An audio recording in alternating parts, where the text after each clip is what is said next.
Le spectacle que vous allez découvrir dans un instant est le 12e spectacle historique créé, conçu et réalisé par l'association Vivre Ensemble de Brebotte. Petit village du sud territoire de Belfort. Mais quelle motivation les rassemble autour d'un projet si grand? Eh bien, tout simplement ce que nous pourrions appeler un amour sincère porté à leur région. Une région forte en histoire, à qui ils rendent un vibrant hommage pour tout ce patrimoine dont ils sont aujourd'hui les héritiers. Grâce au soutien de partenaires qui partagent avec eux cette passion, 120 bénévoles ont su créer ensemble un événement culturel hors du commun. Les lumières et éclairages avec les sociétés Viellard, Mijon et compagnie, VMC Pêche, Selectarc, la société Jean Lefebvre. Le son avec le Crédit Mutuel. Merci à Madame Becker et Monsieur Eschholzer d'être parmi nous ce soir. La bande sonore avec Radio France Belfort. Merci à Monsieur Cyr d'être parmi nous ce soir. La compagnie du Théâtre du Pilier, celle de Beaucourt et Giromagny et Rougemont-le-Château. Max Chary, La Voix du Conteur. Le scénario avec le livre magnifique De la Forge à la Société Holding, écrit par Pierre Lamarre. Les effets spéciaux avec EDF et GDF Franche-Comté Nord, la société STEM SA, le groupe Schneider, merci à Monsieur Champeau d'être parmi nous ce soir, et la société Yantilezza. Merci aussi à Monsieur Joly de la société Pyragric d'être parmi nous ce soir. La communication avec le Conseil général du territoire de Belfort, la région Franche-Comté, merci à notre conseiller régional Jean Rosselot d'être parmi nous ce soir, l'hypermarché Auchan-Bessancourt, la société automobile Peugeot, nos décors et accessoires avec le musée Peugeot, la menuiserie Pierre-Jean Zabé, les entreprises générales de peinture Michel Schlatter et les établissements Ulzas-Pierre de Brebotte, les établissements Kern d'Héricourt et le 1er régiment d'artillerie de Bourgogne. Un magnifique programme vous a été distribué à l'entrée de la tribune. Merci à la société Wiesmann. Pour immortaliser les magnifiques tableaux que vous allez découvrir, faites confiance, comme nous, à Fujifilm. L'accueil et le réconfort des acteurs avec la mairie de Morvillard. Merci à son maire Jean Monnier d'être parmi nous ce soir et à Monsieur Renard. Les jus de fruits Réa et l'hypermarché Auchan-Bessancourt. Merci à Monsieur le préfet du territoire d'être parmi nous ce soir. Un grand merci à l'Est républicain et au Pays de Franche-Comté, aux dernières nouvelles d'Alsace, aux radios locales et aux magazines qui ont soutenu ce spectacle au travers d'articles remarquables. Permettez-moi cependant de regretter l'absence cruelle pour les 120 bénévoles qui s'investissent dans ce spectacle de la chaîne de télévision régionale, dite de service public, dont je tairai le nom. Partenaires et acteurs bénévoles n'attendent que vos applaudissements et une seule et unique pensée les a rassemblés des mois durant. Faites et faire que cette soirée reste à jamais inoubliable. Alors, bienvenue à vous en cette soirée du jeudi 23 juillet. Merci d'être là et bienvenue au maître du temps.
Eh monsieur, vous êtes perdu? Mais qui parle ici? Eh bien c'est moi, le petit Paul. Monsieur, vous êtes perdu? Perdu, moi?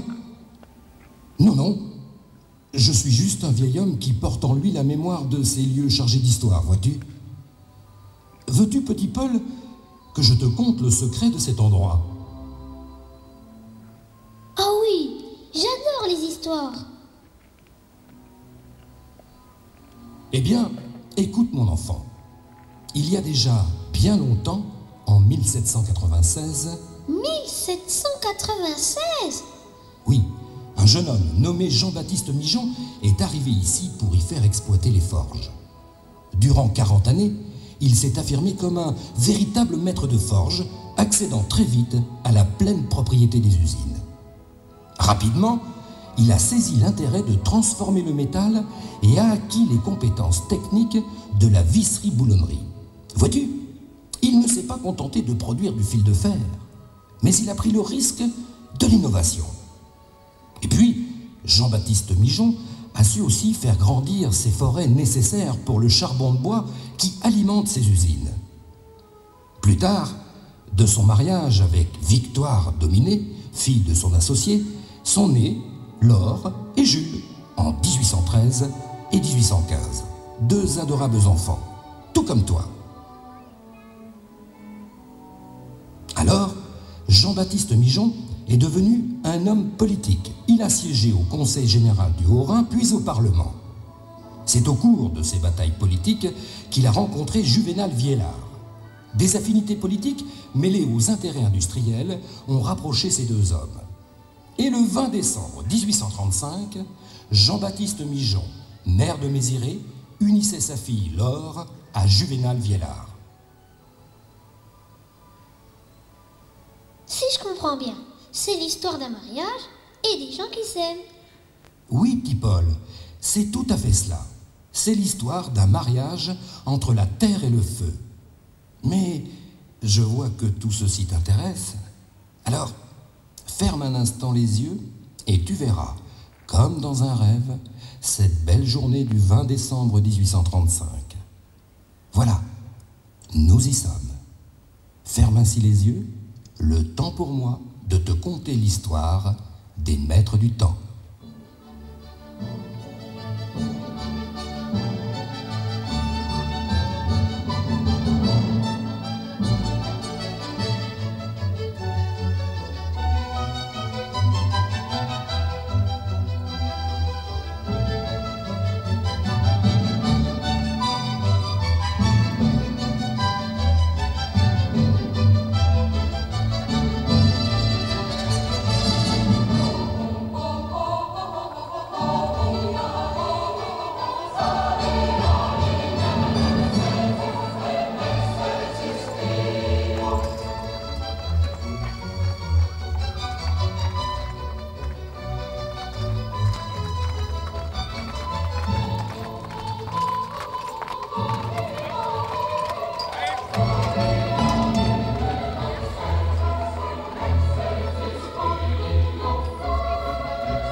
Sieur Jean-Baptiste Migeon, nous avons pensé vous préparer, nous autres jeunes apprentis, et avec l'aide de mon père, ce modeste cadeau.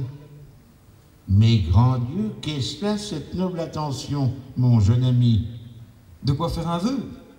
ou plusieurs, et qu'ils soient exaucés par le ciel. N'est-ce pas le meilleur moment que celui du mariage pour le faire? Eh bien, soit, pour nous tous réunis, pour ma tendre fille Laure et son cher époux, Juvénal Viellard, je ferai 3 vœux. Voilà qui est chose faite, mon jeune ami.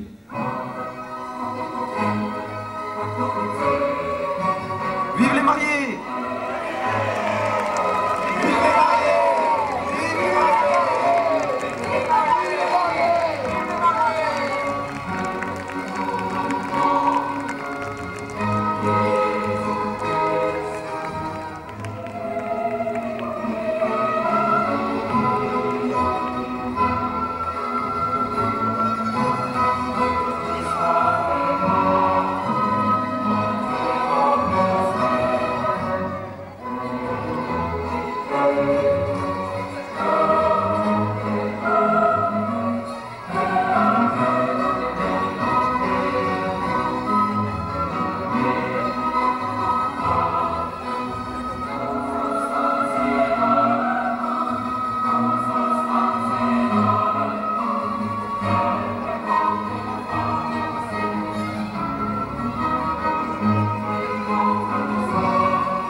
Eh bien, mon cher Juvenal, voilà une bien belle journée pour notre famille et notre industrie.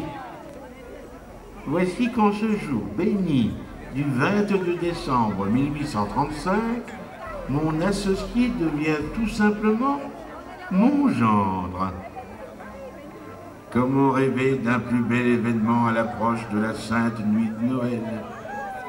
Demoiselle Laure Mijon est aujourd'hui devenue Madame Viellard. Ce qui fait de moi, mon très cher beau-père, le plus heureux des hommes. Regardez donc autour de vous nos invités.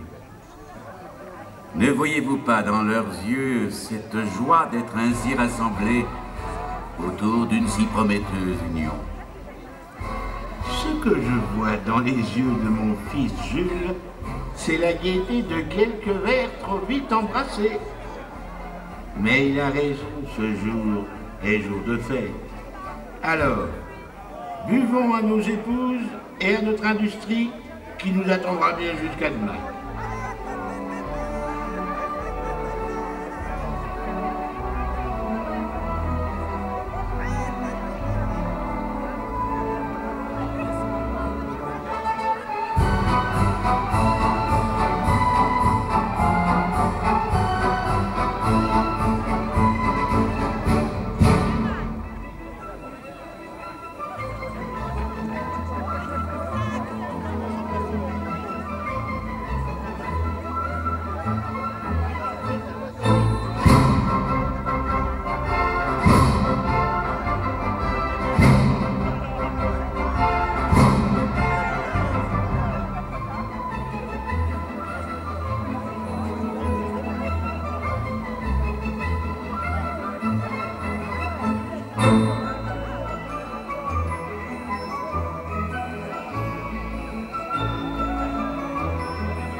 Depuis son arrivée à Morvillard, dans ce pays du bout de la France, Jean-Baptiste Mijon n'a cessé de croire en l'avenir de cette terre désormais liée au travail du minerai.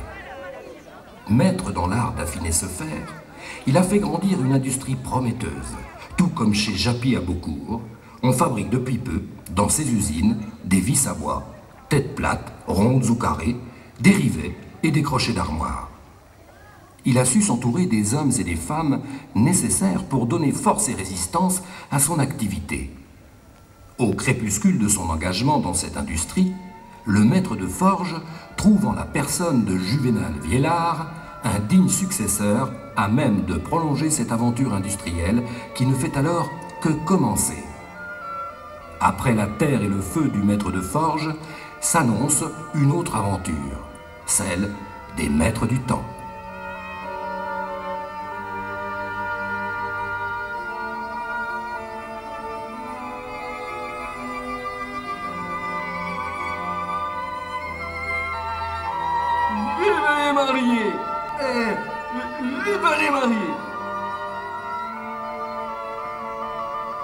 Dis-moi, Émile Leboeuf, t'as pas l'air d'avoir les idées claires. Tiens, voilà de quoi les rafraîchir.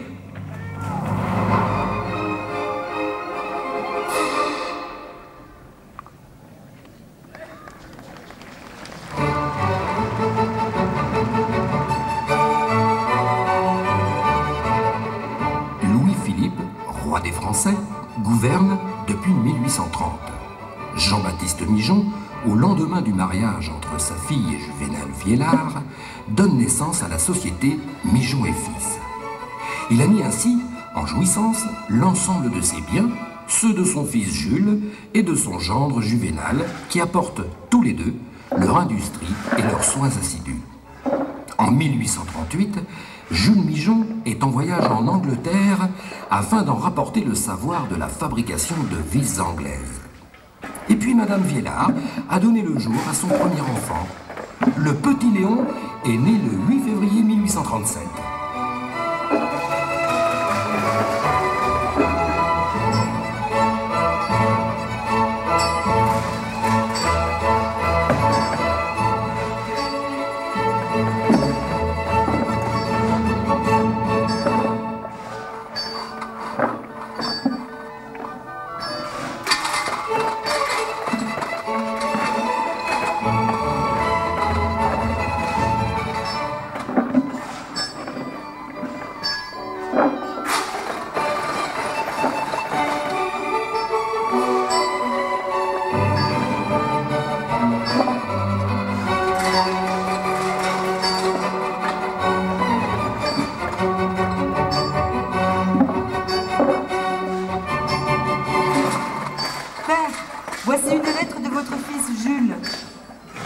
Voyons, de quelle bonne nouvelle suis-je pressé de prendre lecture.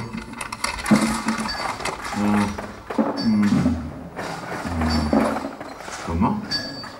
Écoutez cela, mon cher Juvénal. Je sens que ces questions ne sont qu'imparfaitement résolues, aussi veux-je les appuyer plus tard de chiffres précis. Il en est d'autres auxquels je suis dans l'impossibilité de répondre en ce moment. Ce que je réclame de vous, c'est un peu de patience. Je remercie Viellard pour ces documents techniques. De mon côté, je ferai mes efforts pour le satisfaire.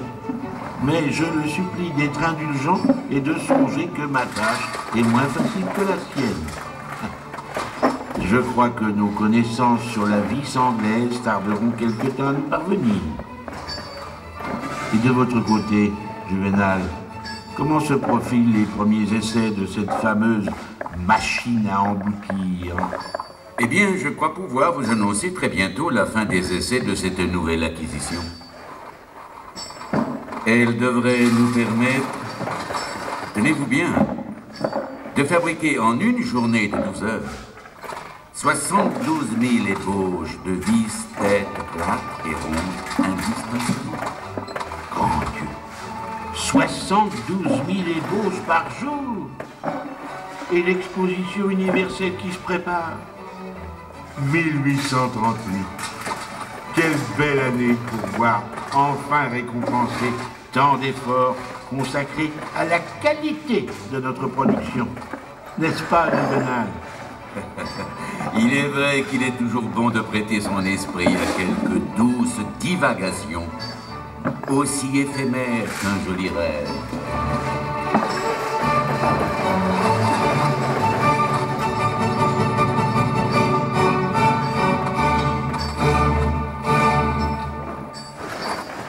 Jean-Baptiste Migeon est récompensé lors de l'exposition universelle de 1838 pour la qualité de la production. En 1839, il reçoit la médaille d'argent. Désormais, il se retire à Paris et ne vient que peu souvent à Morvillard. Jules, son fils, demande à prolonger son séjour en Angleterre et à se séparer des affaires industrielles. La société Migeon et Fils expire dès le 31 mai 1839. Désormais, Juvénal Viellard consacre seul son temps et ses soins à la gestion et à la prospérité des usines. Un jour, cette société serait assurément appelée Migeon et Viellard. Les années suivantes sont pour lui les plus belles années de la vie d'un homme, avec la naissance, le 10 juin 1840, d'Henri, son second fils. Puis 2 années plus tard, d'Armand. Tout se précipite et dans un tourbillon, sa destinée allait même l'amener à présider aux fonctions de maire de Méziré. Quelques mois après son élection, il fait adopter une délibération surprenante.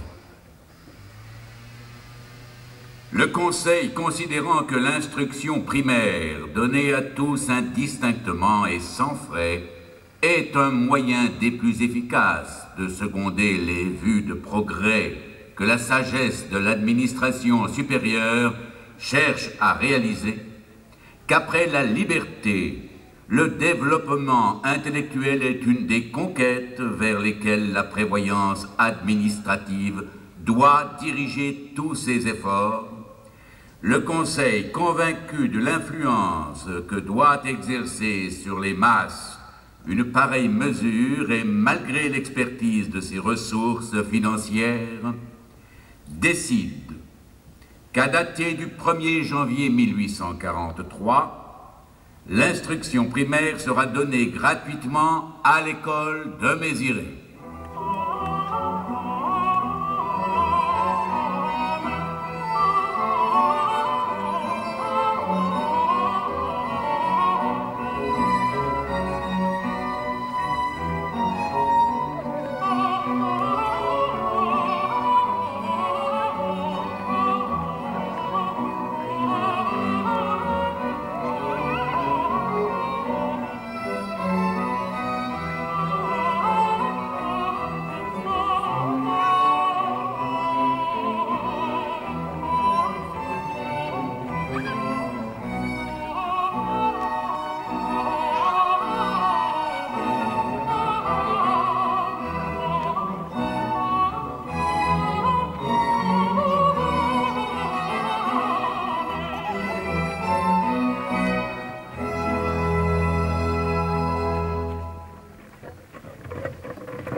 Rapace, toi le meunier, tu n'es qu'un cupide rapace qui s'emploie à profiter de l'argent de nous autres, ouvriers.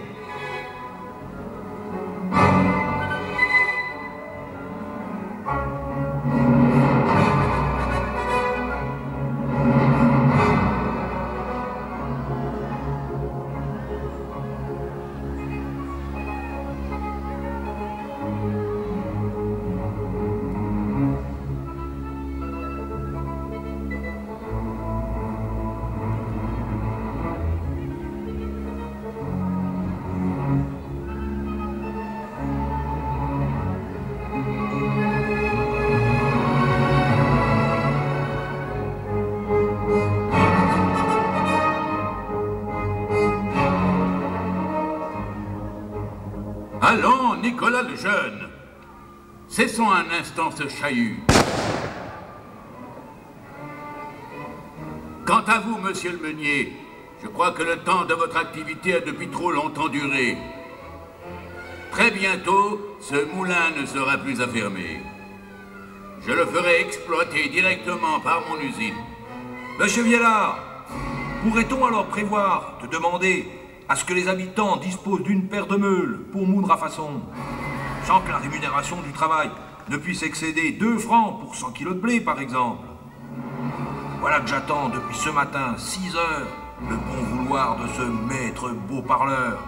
François Montjoie, je puis vous dire que nous l'envisagerons dès demain, autant que la fabrication d'une farine de qualité et à bas prix.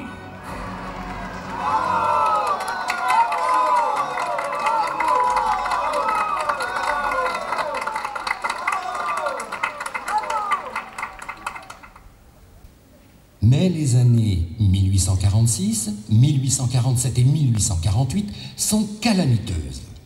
La maladie de la pomme de terre a rendu une grande partie des récoltes impropres à la consommation. Un malheur, n'arrivant jamais seul, les récoltes de blé sont désastreuses. Juvénal Viellard fait alors acheter 350 000 kilos de blé à l'étranger pour pallier la pénurie de farine dans la région. Mais le mécontentement grandit partout en France. Et l'annonce de la Révolution de Paris est saluée par 101 coups de canon tirés du château de Belfort.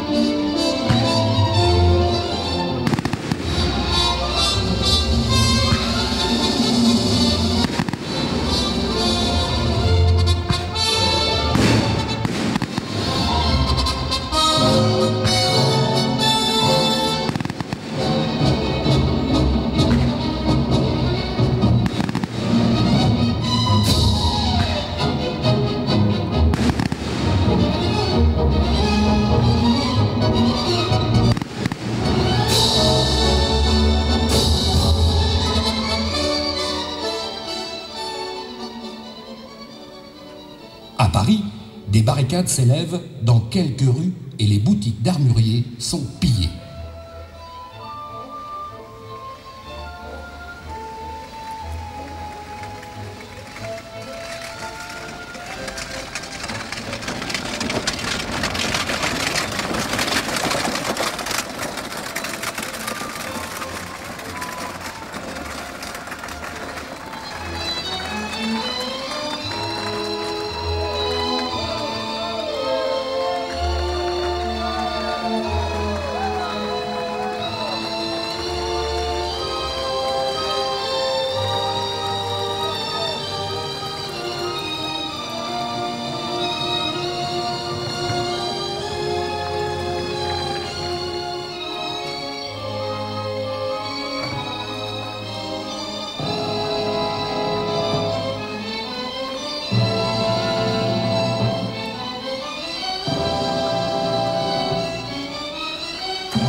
Le 23 février 1848, les Républicains arrivent devant le ministère des Affaires étrangères où réside le ministre Guizot.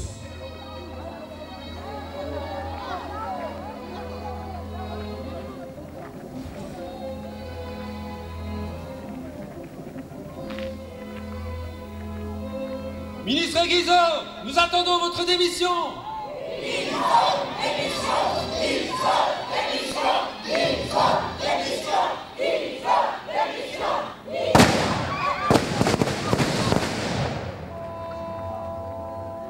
Un coup de feu est venu des rangs des manifestants et sans commandement, les fantassins ont riposté tirant à bout portant et faisant 35 morts et 50 blessés.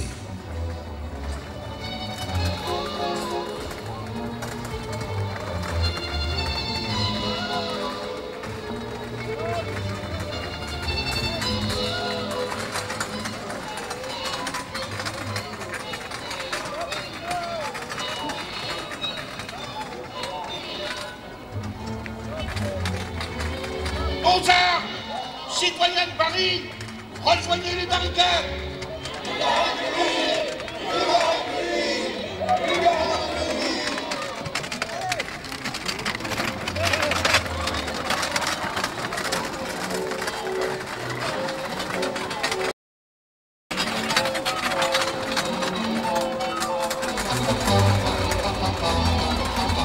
Le 24 février, Paris est couvert de barricades.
Enfants de Dieu, écoutez-moi.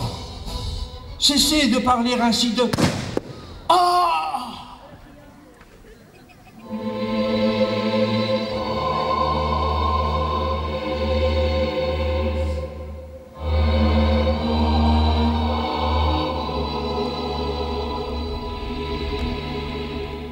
Le 25 février, Monseigneur Affre, archevêque, est tué en tentant de servir de médiateur entre les insurgés et la garde nationale. Un instant, le temps semble s'être arrêté.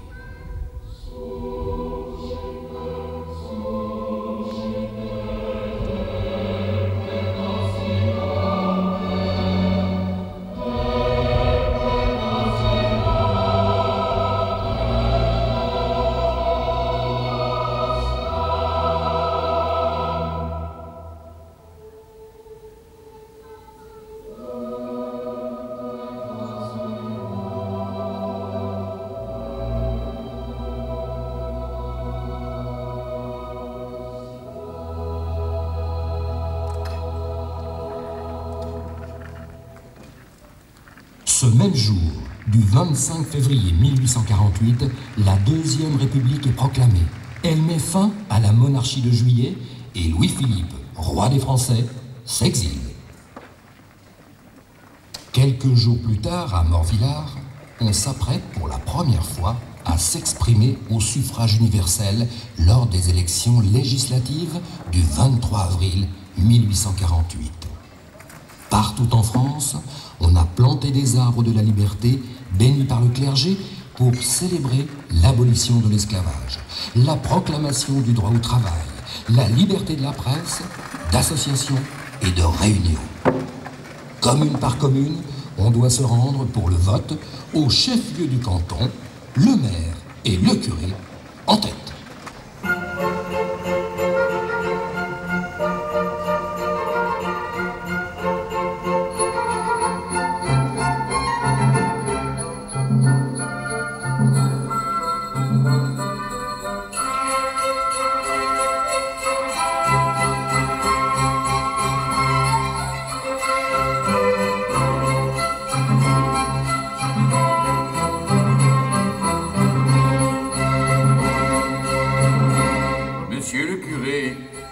Voici réunis sous cet arbre de la liberté qu'un autre avant vous a dû bénir.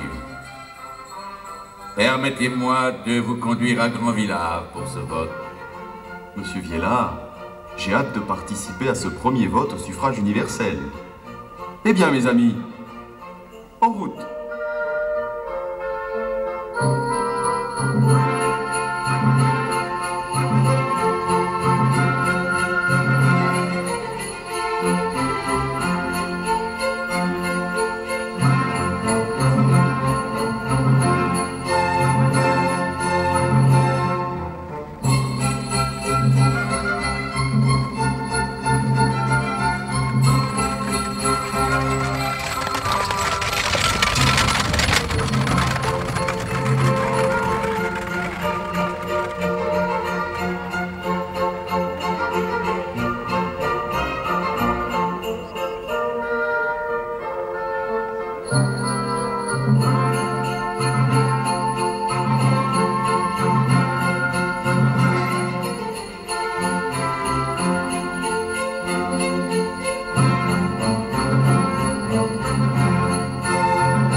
En 1849 est construite une boulangerie aux frais des usines de Juvénal Viellard. Chaque jour, plus de 330 miches de 3 kilos sont livrées aux familles d'ouvriers pour un prix réduit d'1 franc par miche.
C'est un instant agréable, c'est bien celui de manger. Sais-tu que partout dans le voisinage, de telles miches de pain coûtent bien plus d'1 franc? C'est vrai. 1 franc et 20 centimes. Mais c'est sans doute pour ça que tu ne vas plus moudre ton grain au moulin et que tu préfères ici venir croquer ton pain. Ah, c'est que mon François se fait du mal à la besogne de la forge de notre usine. Il ne peut plus aller comme du temps de tes 20 ans, Nicolas le jeune. Ah ça d'ailleurs, je trouve que cette retenue de 1% sur notre paye pour payer le médecin et les médicaments est une bonne chose.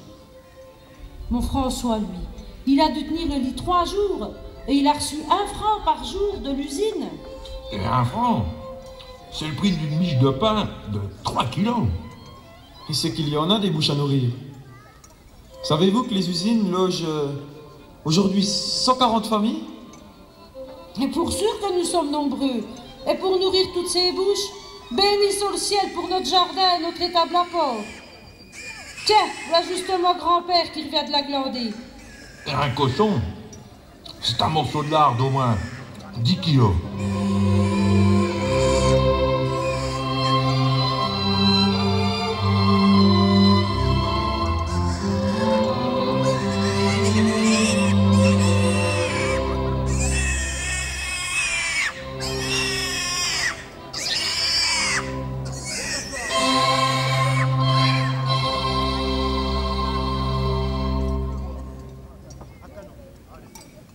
Le loyer ouvrier est fixé à 3 francs par mois pour les logements collectifs. Juvénal Viellard tient à fidéliser ses ouvriers, surtout ceux qui occupent des postes de qualification. Pour leurs enfants, Juvénal Viellard obtient à l'école de Morvillard le remplacement de l'institutrice. Il propose alors à la municipalité de prendre à sa charge l'installation d'une religieuse de Porcieux à l'école des filles.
Ma soeur, dimanche c'est la course aux ânes à Morvillard. Voyons, petit Paul, cesse un peu tes sottises et viens donc en classe. Mais il a raison, ma soeur. Dimanche, c'est la course aux ânes à Morvillard.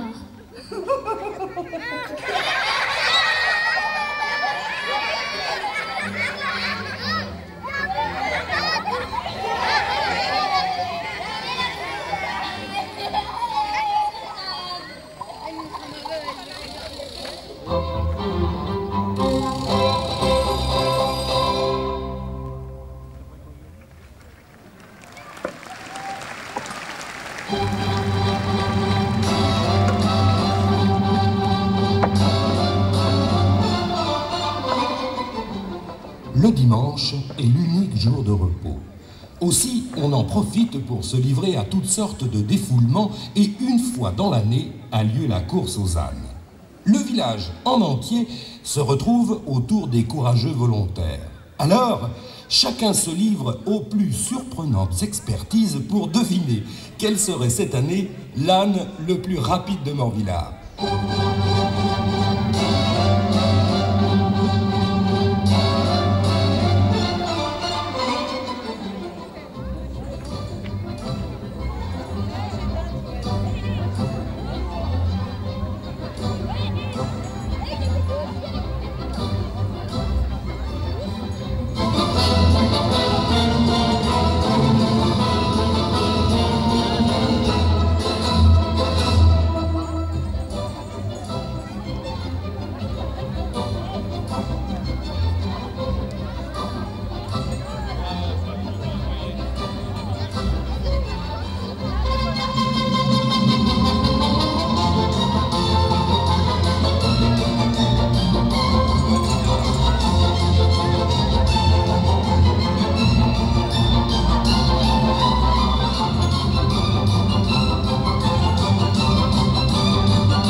Juvénal Viellard revient de l'exposition universelle de 1855, où il a reçu la croix de la Légion d'honneur pour son exploitation industrielle et services rendus à la classe ouvrière, dont il avait considérablement amélioré les conditions de vie. L'un de ses banquiers l'attend à son usine.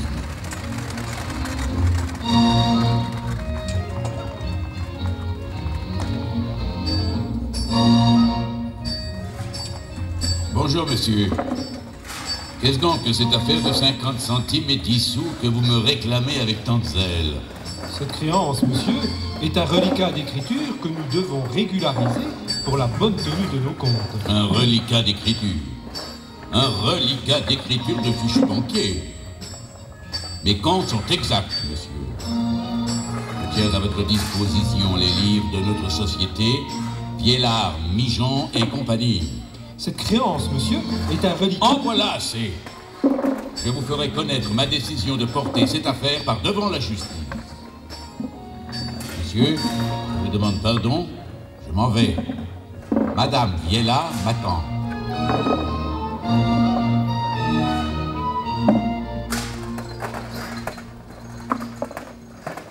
Juvénal dînait à midi. Léon, qui a fait ses études secondaires au collège Rollin à Paris, doit ce tantôt rentrer à l'école centrale dont il a brillamment réussi le concours d'entrée du haut de ses 19 ans. Avec ses plus jeunes frères, Henri et Armand, ils vont ensemble partager un instant apprécié, le repas de midi.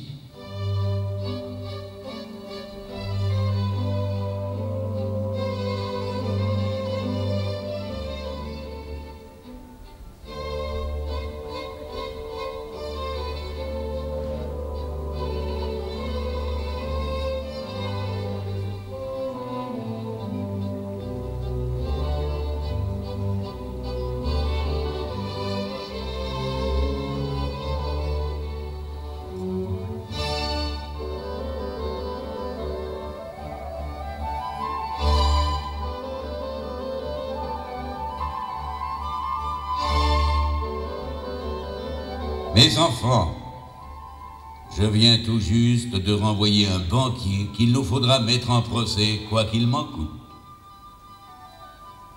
Il faut faire établir une jurisprudence. Je tiens ici, par contre, un intéressant courrier d'un quincaillier au sujet de machines dites américaines. Je vais tâcher qu'on se renseigne sur les procédés employés. Quant à toi, mon fils Léon, reviens-nous vite ingénieur de notre capitale. Dans quelque temps, ton savoir sera d'un grand secours à notre industrie. Oui, père. Il me tarde de découvrir toutes ces techniques qui sont d'un si grand usage dans nos usines. Mon époux, mon frère Jules me donne bien du souci ces temps derniers. Après avoir outragé le maire de Bermond, il fait distribuer des imprimés mettant en cause des fonctionnaires et leurs administrations. Mon pauvre frère est député de Belfort depuis maintenant 6 ans. Et ses velléités d'indépendance vis-à-vis du régime de notre empereur Napoléon III lui causent bien des désagréments. Gageons que les prochaines élections seront pour lui un nouveau succès. Mais le 12 juillet 1856, Jules Migeon eut encore une pénible rencontre avec le sieur Gaucher, brigadier de gendarmerie, commandant de la force publique.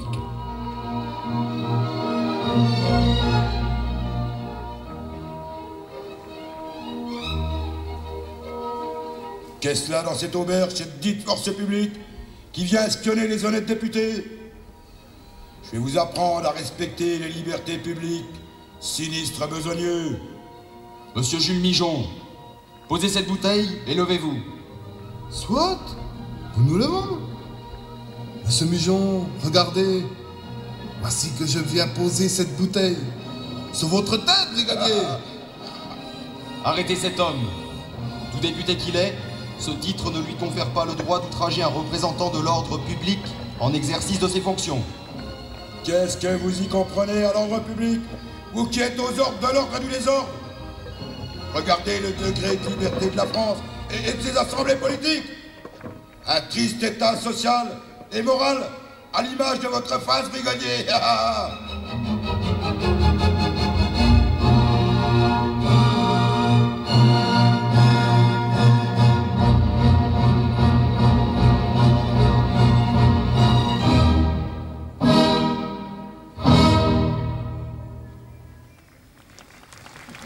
Jules Migeon est réélu député de Belfort en 1857.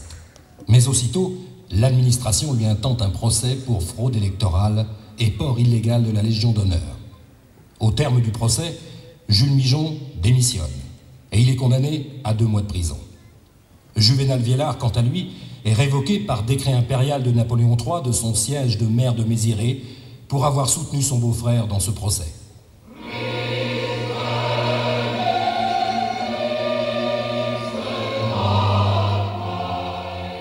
J'ai toujours déploré pour mon pays l'abus de la force.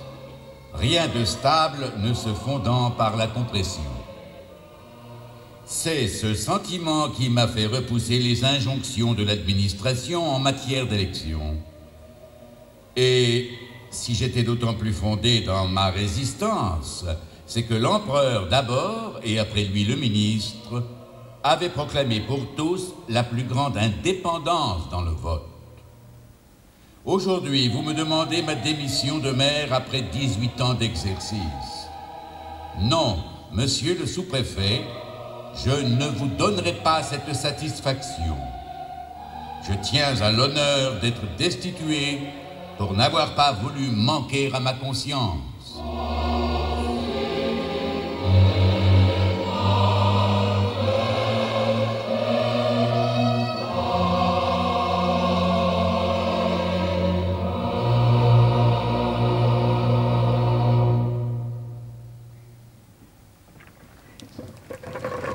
En 1858, Léon Viellard, ingénieur des arts et manufactures, supervise la construction des machines commandées au mécanicien anglais Parfitt.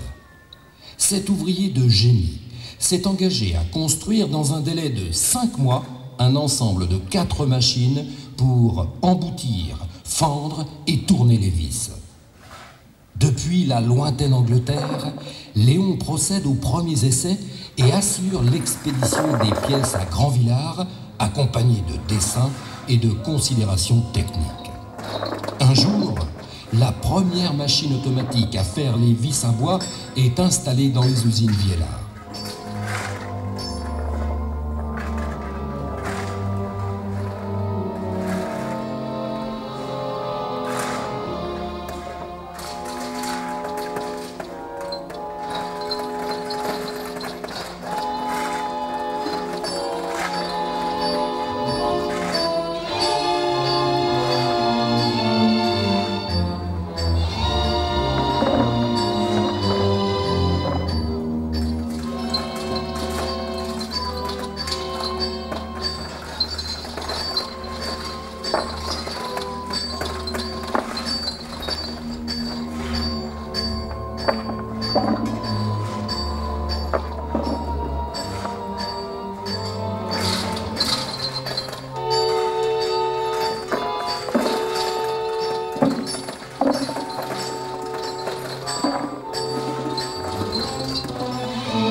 Eh bien, Léon, c'est avec grand bonheur que je vois fonctionner pour la première fois cette fameuse machine automatique. Nous voici enfin avisés de la pratique anglaise dans ce domaine. Vous savez, Léon, à cet instant, je m'aperçois d'une chose. Mon règne est fini. Celui des mécaniciens commence. Père, voici les indigents qui commencent ce jour les travaux de détournement de la rivière. Eh bien, mes amis, ce travail est nécessaire à notre industrie. Bénissez les ateliers qui vous permettront, grâce à ce travail, d'améliorer pour quelque temps votre condition.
Mais en 1861, les installations du cours d'eau de la Laine deviennent insuffisantes pour faire rouler toutes les machines dont on augmente journellement le nombre.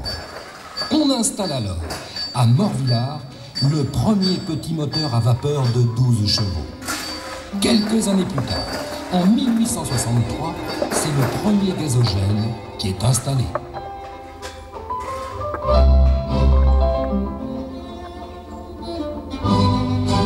Mes amis, voici de quoi remplacer l'éclairage à huile épuré de nos ateliers. Dans quelques jours, ce gazogène nous permettra d'éclairer les bâtiments de la forge et de la fabrique. Mais dis-moi, Nicolas Lejeune, le gazogène, ça éclaire mieux que ça, au moins. Te voilà bien inspiré ce soir, François Montjoie. Peut-on faire voir à monsieur ce dont il s'agira bientôt ?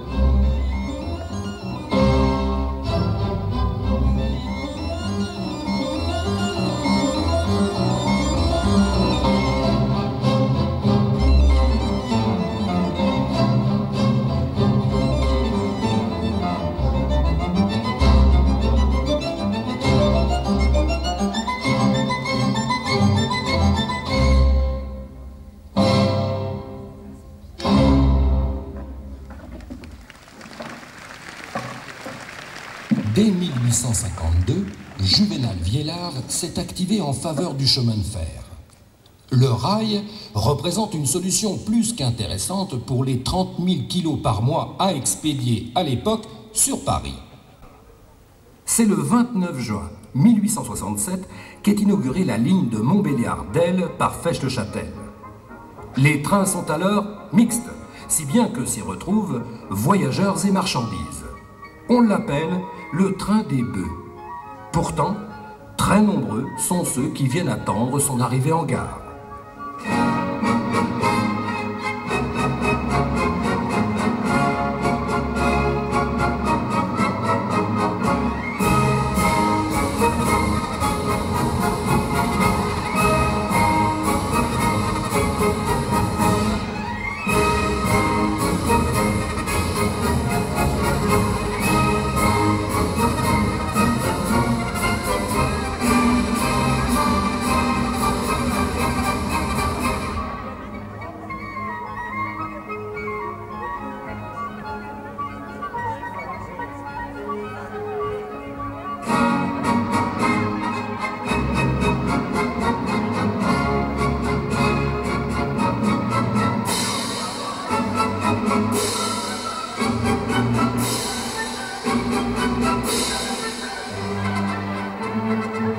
Voilà ce pourquoi on a coupé de magnifiques pièces de terre.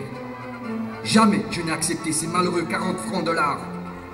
Nombreux sont ceux qui, comme moi, ont préféré se laisser exproprier plutôt que de pactiser avec ce diable de chemin de fer. Je veux bien te croire, Émile Leboeuf. Mais le premier qu'est là, ce matin, à vouloir faire voyager lui et ses ânes, c'est quand même bien toi, non? Et là, mon coquin, respecte un tant soit peu les gens de la terre.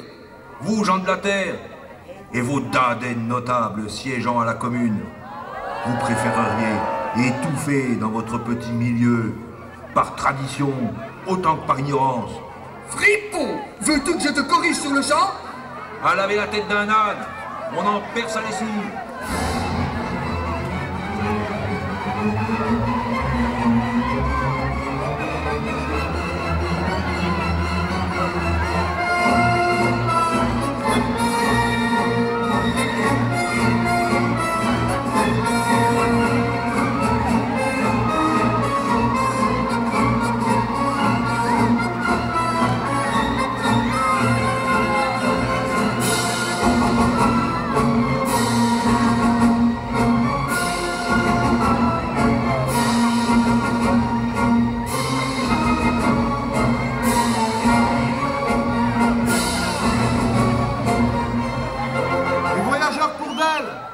En voiture, s'il vous plaît.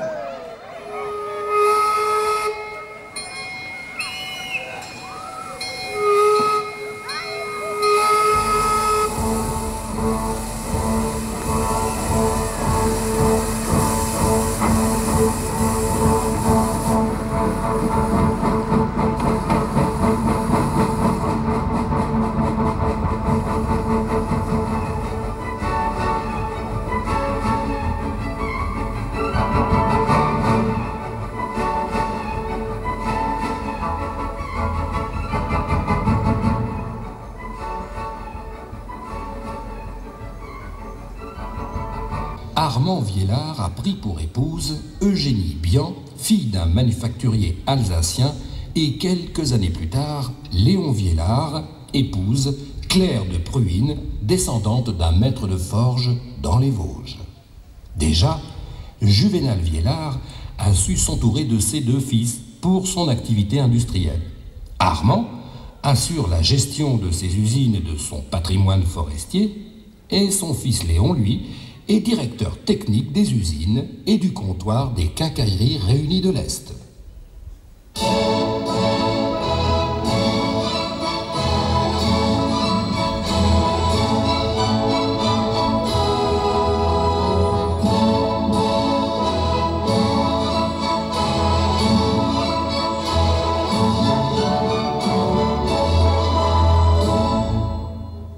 Mes enfants, sous ce chêne centenaire, je suis heureux de voir combien notre famille tend vers le bonheur.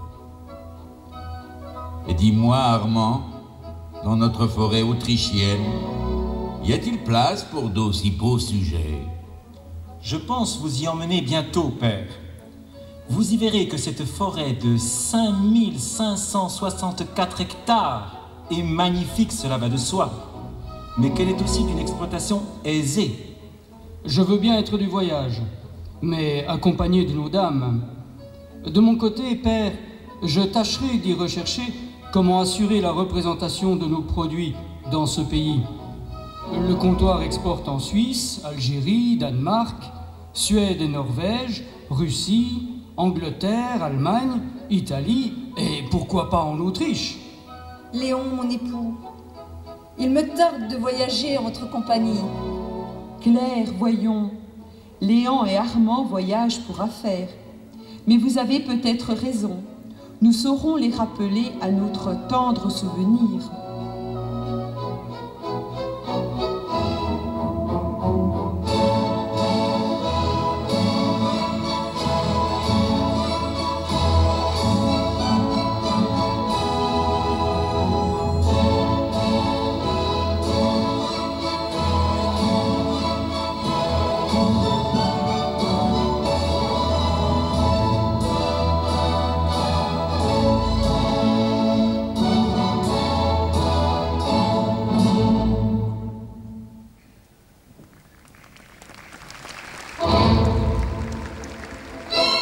Le 16 juillet 1870, Henri Viellard, âgé alors de 30 ans, arrive à Morvillard, le sac sur le dos. Calme comme l'homme qui a le sentiment d'un devoir à accomplir. Il explique à son père Juvénal qu'il s'est engagé comme simple soldat pour défendre la capitale, entraînant avec lui une vingtaine de jeunes gens de Morvillard et Grandvillard qui s'enrôlent dans la même compagnie que lui.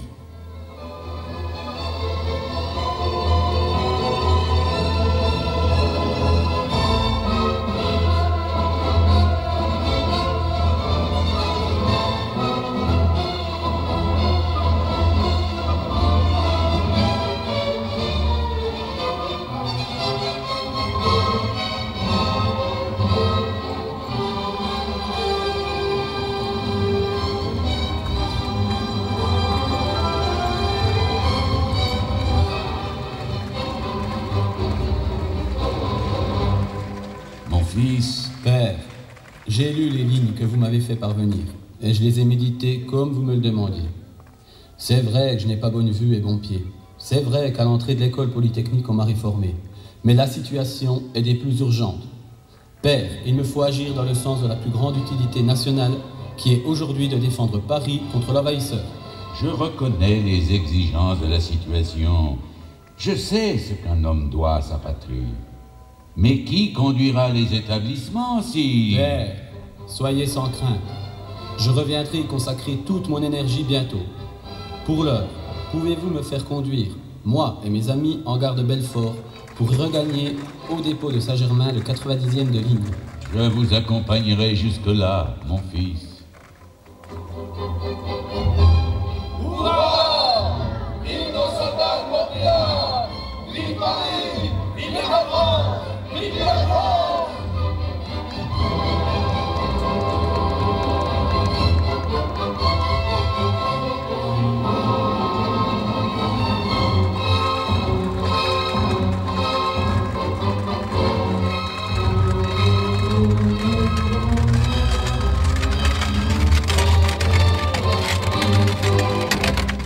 Le 3 novembre, l'armée allemande arrive aux portes de Belfort. Une colonne d'infanterie est venue de Froidefontaine occuper sans trouble le site des usines qui continuent à tourner. L'envahisseur préfère voir les ouvriers travailler que se livrer au pillage des convois militaires. Mais dès le 3 décembre, l'armée allemande débute le siège de la ville de Belfort. Et un jour, la base arrière allemande est infiltrée par une patrouille française du 3e zouave.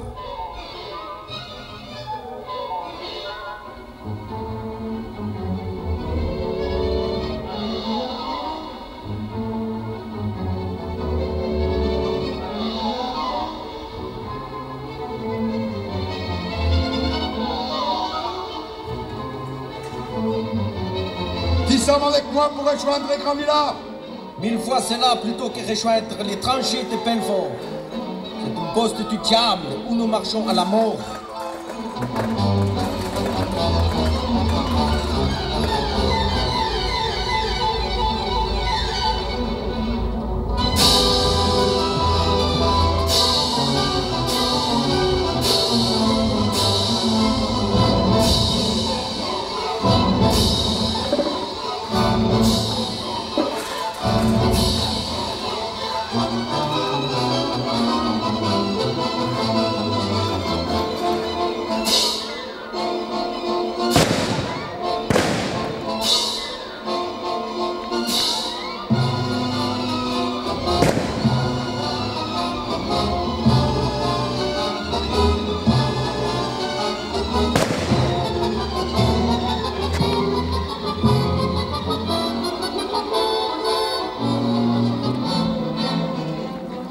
Mais alors que les Allemands secourent leurs blessés laissés sur place, ils voient au loin un jeune sabotier porteur d'un vieux gilet rouge traverser en courant la route.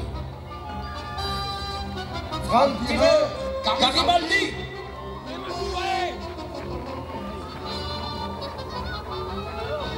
Les Prussiens incendient alors les maisons où le jeune homme a trouvé refuge. Et quelques temps plus tard, fouillent également les usines Viellard.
Célestin Villaume devait le lendemain mourir de ses blessures.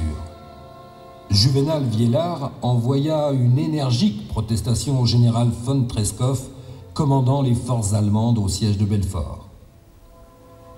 Mais malgré la défense héroïque de Belfort et de Paris, les défaites à l'ouest et au nord entraînent la capitulation et l'armistice est signé le 29 janvier 1871.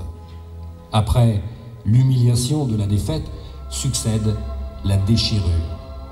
Selon le traité du 10 mai 1871, la France doit payer 5 milliards à l'Allemagne pour dommages de guerre et elle perd l'Alsace et une partie de la Lorraine.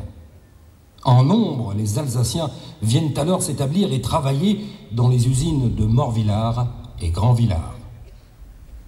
La guerre terminée, Henri Viellard revient de Paris sans avoir accepté la moindre distinction. Il se fit pourtant remarquer pour sa conduite lors de plusieurs engagements sur les murs de Paris. Ses connaissances et sa science d'ingénieur l'amenèrent même à diriger la fabrication de dynamite à la demande du gouvernement de la Défense nationale.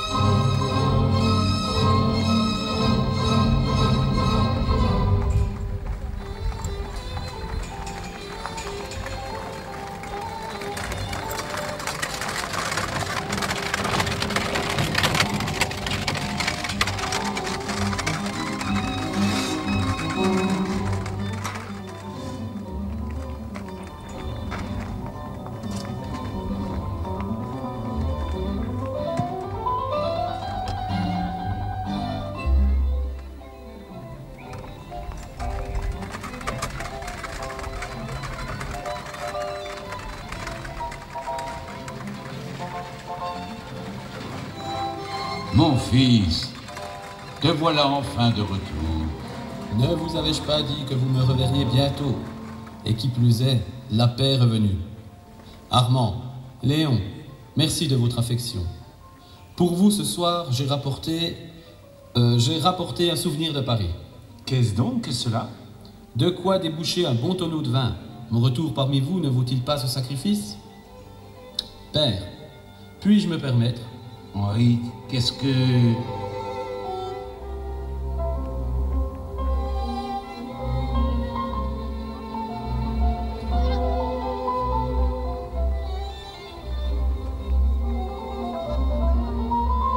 De la farine, père.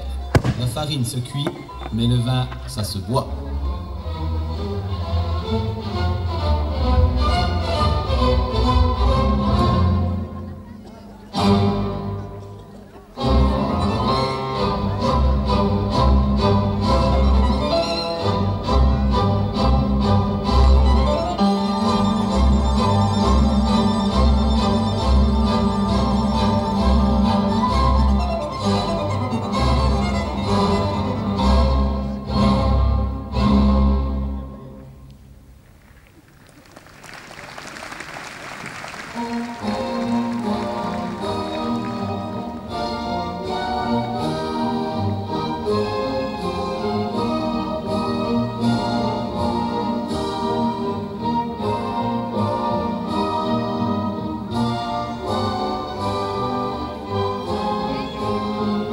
En 1872, Henri Viellard a décidé de se rendre au bal de l'école polytechnique à Paris.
Après quelques danses, Henri est présenté à une ravissante jeune femme nommée Louise Yver. En un instant, tout l'amour du monde vient remplir deux cœurs emportés dans le tourbillon de la vie.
Le lendemain, Henri informe sa famille qu'il ne veut épouser qu'elle. Bien que Juvénal Viellard ait fait à son fils de sérieuses objections à ce sujet, Henri Viellard passa outre. Il avait 35 ans.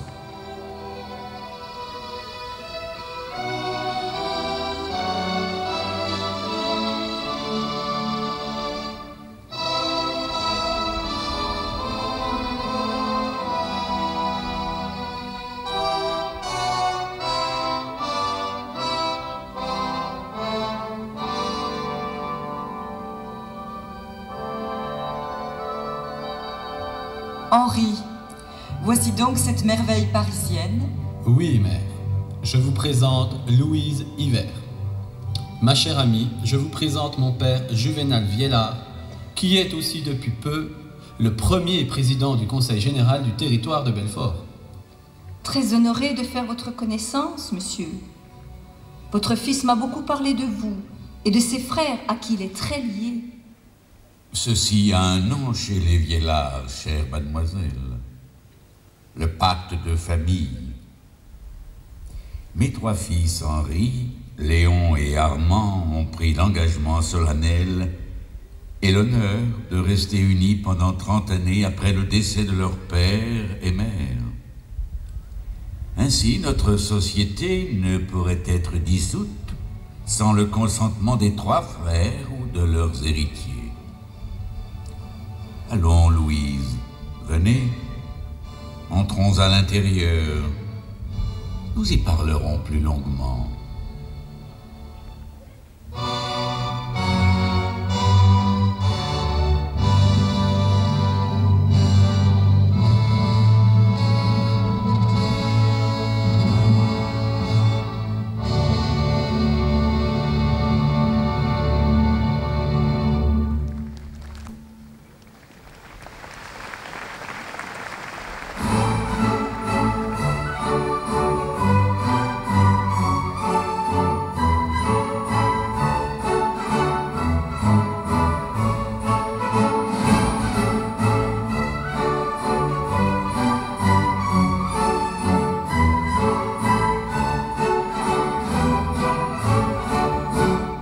C'est en juin 1881 que se rencontrent Juvénal Viellard Charles et Émile Peugeot. La forêt va rassembler ces hommes à propos de location pour droit de chasse. Les journées de battues, faisans, lapins et bécasses constituaient d'impressionnants tableaux.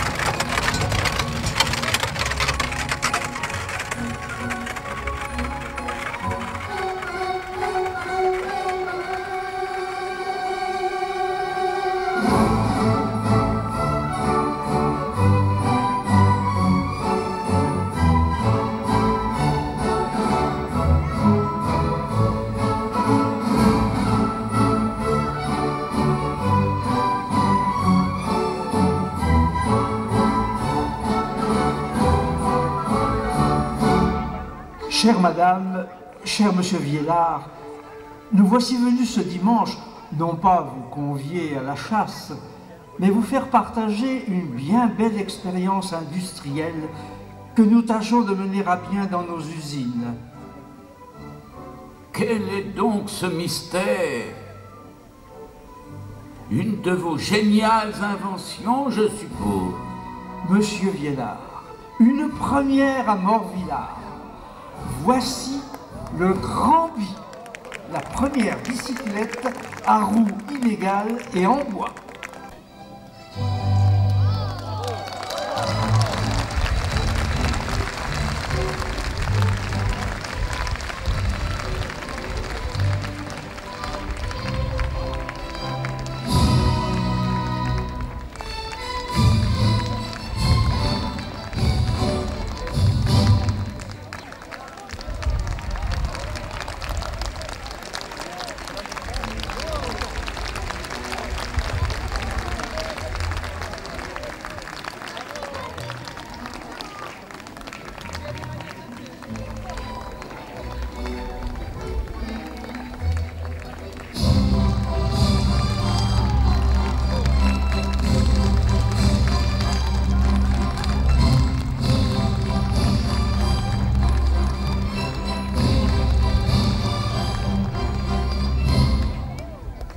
S'il vous plaît, mesdames, messieurs, vous tous qui êtes là, soyez gentils de vous serrer pour la photographie.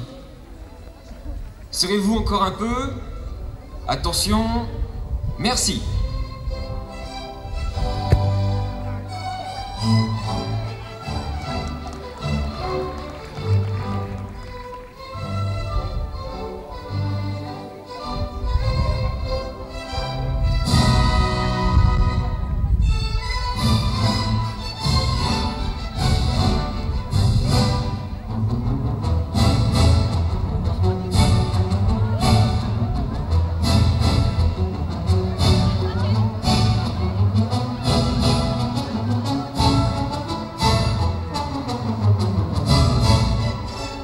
Encore un instant, s'il vous plaît. Venez tous. Oui, approchez. Venez tous pour une seconde photographie.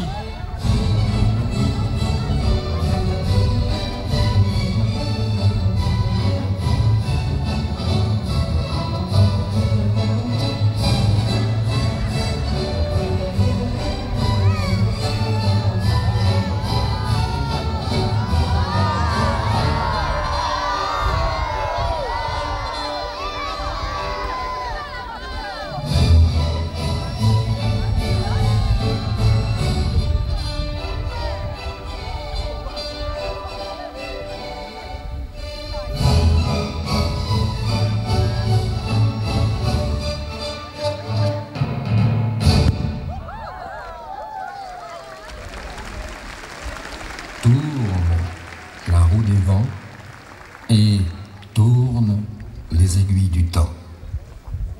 En 1886, Henri disparaît brusquement à l'âge de 46 ans.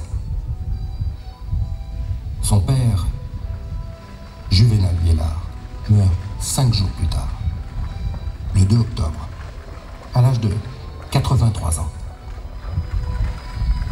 La dernière pierre de l'église de Morvillard venait tout juste d'être posée. Le maître de forge et son fils devaient alors, en son cœur, et à tout jamais, s'y reposer.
Vint alors le temps où tout devait aller de plus en plus vite.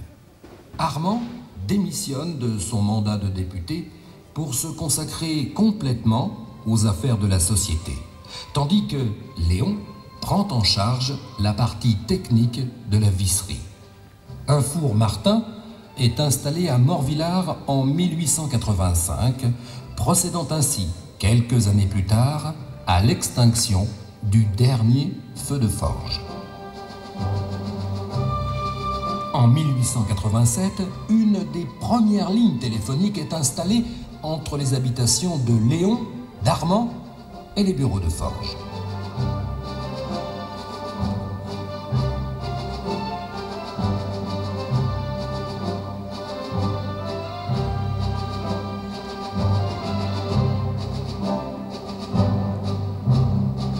Le 9 février 1889, on instituait la journée de 11 heures.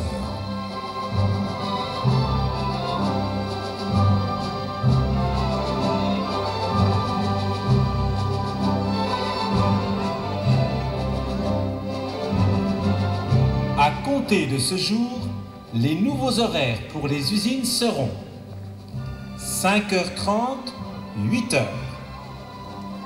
8h45, 12h30 et 13h45, 18h30.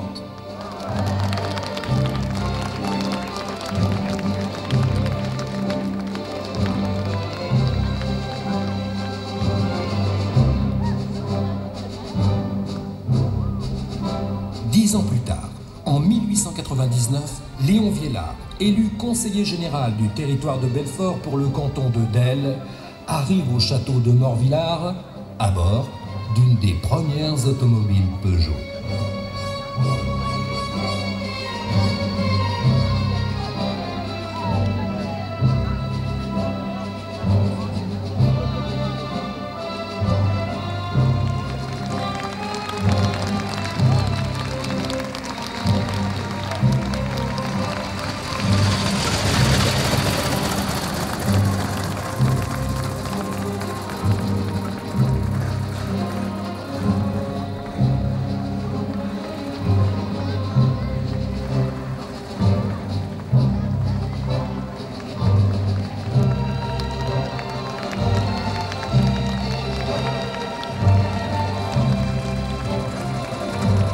Mes chers amis, me voici à Morvillard avec la plus remarquable automobile qu'il m'a été donné de voir à ce jour.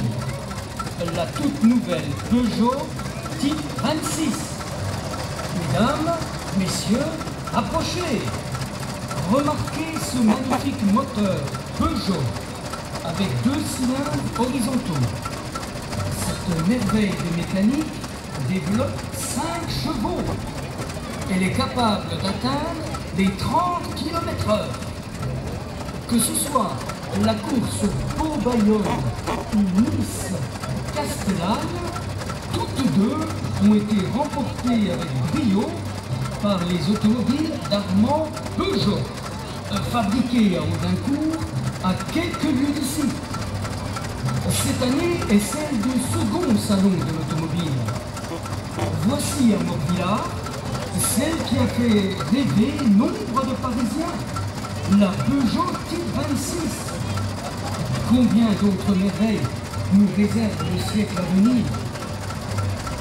Allons, Gustave, faisons avec ma charmante épouse et mes enfants encore quelques kilomètres à bord de cette invention prodigieuse.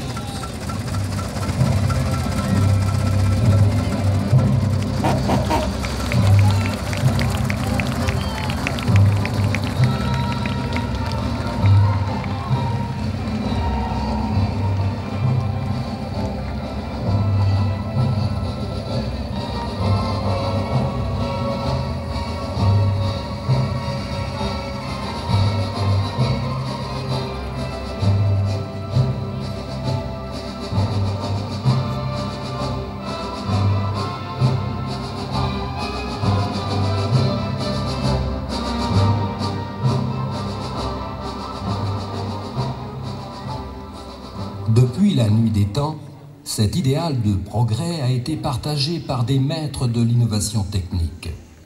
Ces hommes ont contribué à faire naître au cœur d'une région et d'un pays les lumières de jours meilleurs.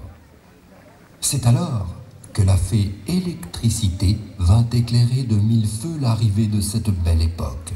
Un à un, les hommes, les femmes de ce pays pouvaient croire en une ère nouvelle, une ère offerte à toutes les promesses de paix, de prospérité et de bonheur. Oui, la fée électricité viendrait désormais illuminer chaque regard d'enfant. Maman, dis maman, c'est quoi l'électricité? L'électricité? Comment te dire, mon enfant? L'électricité, tiens, regarde. C'est ça.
L'année 1900 restera celle des maîtres du temps, celle de l'exposition universelle de Paris, où le génie de l'industrie de notre région fut si souvent récompensé.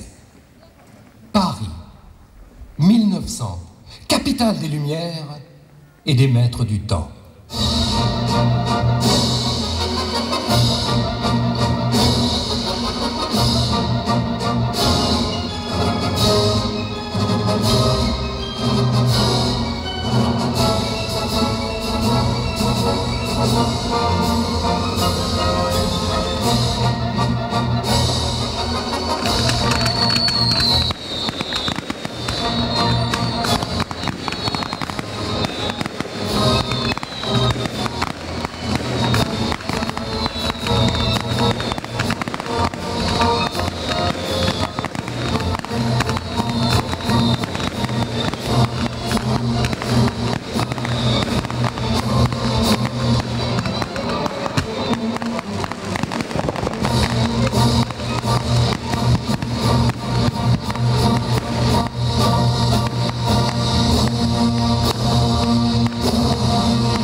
applaudir, croyez-moi, il le mérite. Allez, plus fort.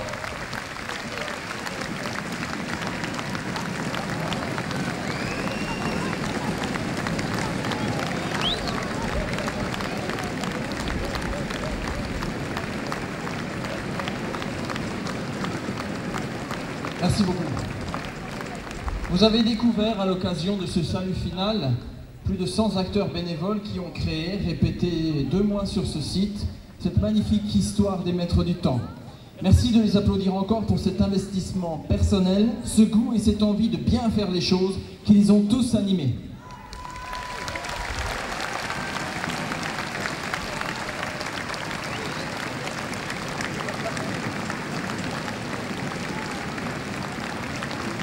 La réalisation des costumes est l'œuvre magistrale de nos couturières bénévoles. Merci aussi de les applaudir, elles sont toutes là devant vous.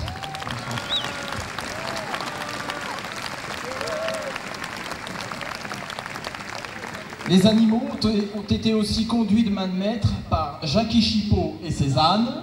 Bravo Jackie. Jean-Marie Stampfli, Michel Nardin et leurs chevaux.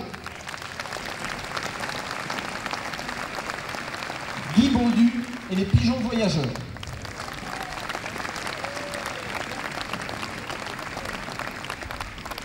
L'automobile Peugeot était ce soir conduite par le chauffeur de Léon Viellard, en l'occurrence Alain Jacquemot du musée Peugeot, et le Grand Bi par Sylvain Ayerchette.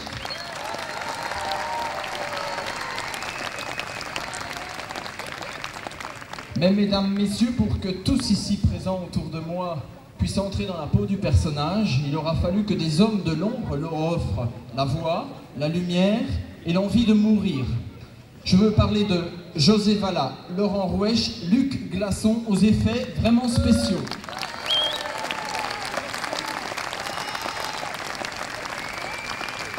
Je veux parler aussi de Gérard Pascal et de Yannick Coué de la société Belfortaine SPL, véritable architecte de la lumière.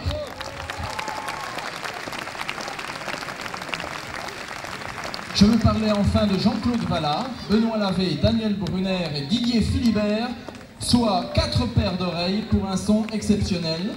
Et je veux parler aussi de Gérard Moll pour la recherche musicale. Merci Gérard.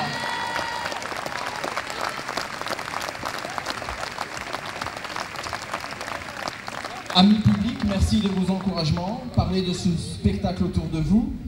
Venez témoigner de ce que vous avez vu ce soir à toutes celles et ceux autour de moi qui ne le verront jamais.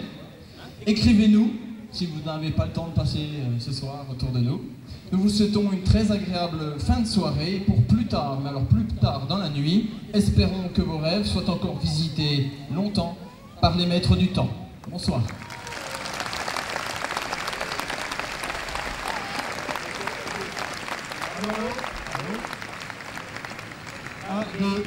Ça marche? Merci le son.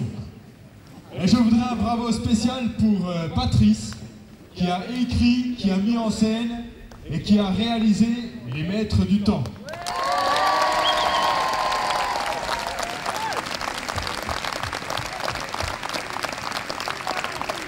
Merci pour lui.